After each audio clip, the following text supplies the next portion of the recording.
So hey everyone, আজ হচ্ছে মহাশিবরাত্রি। মা আর আমি মিলে চলে আসলাম ঠাকুরঘরে পুজো দিতে। ভোলেনাথ বাবাকে স্নান করানোর জন্য সবকিছু রেডি করে নিয়েছিল মা। তারপর মহাদেব বাবাকে আমি স্নান করিয়েছিলাম।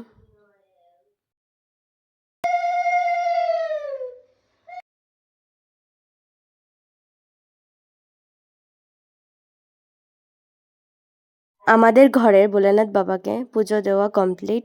তারপর ভোগ লাগিয়ে দেওয়া হয়েছিল। ঘরের পুজো শেষ করে আমি আমার বোন মিলে গিয়েছিলাম মন্দিরে। মন্দিরে অনেক লম্বা লাইন ছিল। লাইনে অনেক সময় দাঁড়ানোর পর আমরা চলে আসলাম পুরো মন্দিরের সামনে।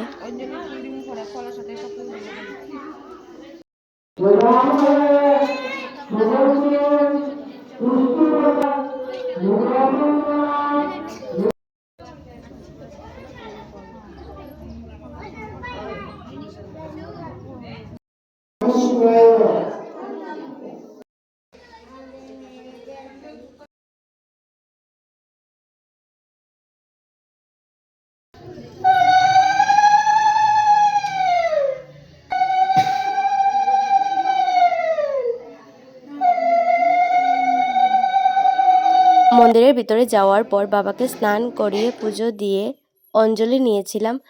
তারপর ঘরে চলে আসলাম। আজকের ব্লগ এতটুকুই। Follow for more. বাই।